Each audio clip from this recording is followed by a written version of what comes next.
if you've been living under a rock, essentially there's a shocker, scandal, controversy swirling around Debbie Wasserman Schultz. In February, there was an IT staffer in the House of Representatives. His name is Imran Awan. Imran Awan. I'm probably not pronouncing it perfect, but yeah. He was an IT staffer for many, many House Democrats, I believe about 24 over the last decade. He and his family members did, IT stuff, computers, software, access, creating emails, all that stuff. So in February, a criminal investigation was opened by the Capitol Hill Police into data theft, equipment theft, and now apparently bank fraud. So majority, I believe every single person that Imran was working IT for in the House of Representatives have let him go. Common sense, all right, innocent until proven guilty, but maybe not best to keep him on staff or have him have access to their stuff while this investigation is going on. Debbie Wasserman Schultz, only one who kept him on. Then she basically threatened Capitol Hill Police at a hearing a couple of months ago, essentially because a laptop of hers was taken as part of this investigation, because Imran worked on her equipment and her computers.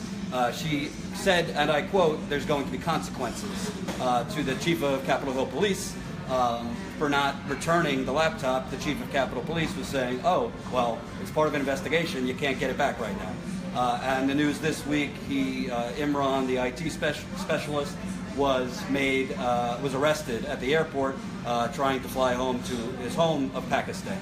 And then the next day, Wasserman Schultz finally fired him, again, 4 months after every other House member fired him.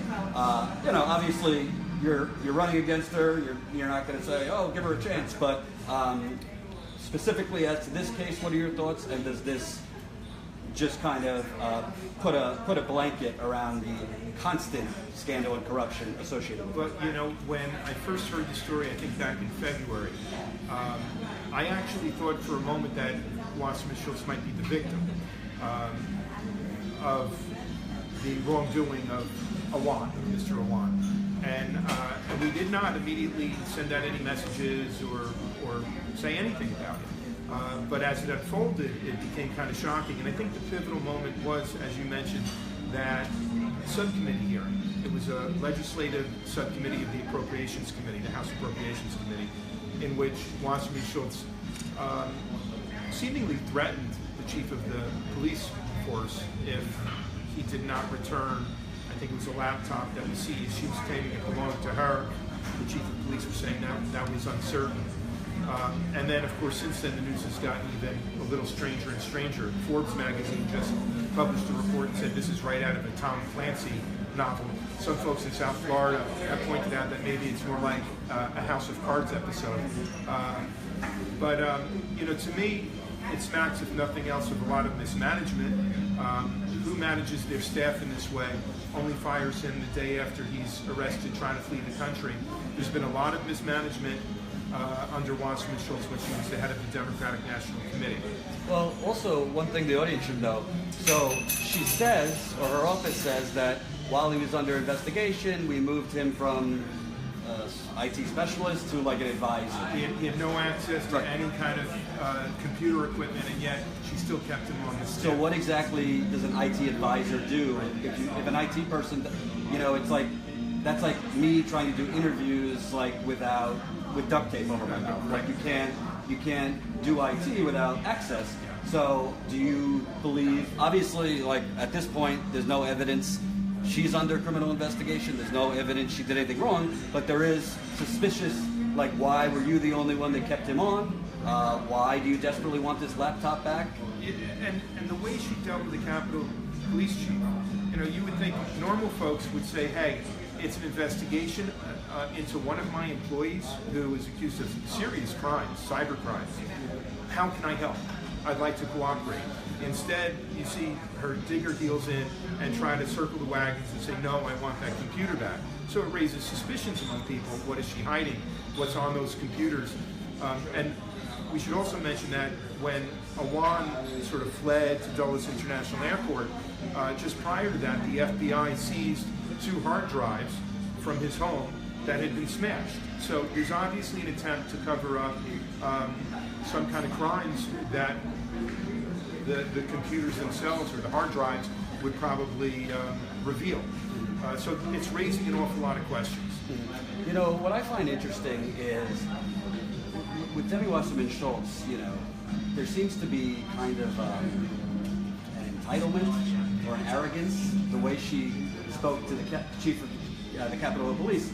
I'm not a lawyer, but some people have said, well, if you're saying there's going to be consequences to the Capitol Hill Chief of Police if you don't give me the equipment back, a lot of folks have suggested obstruction of justice. You're trying to interfere with an investigation. It's not like she can't get another laptop.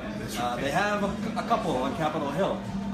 What do you need the laptop for while it's being investigated?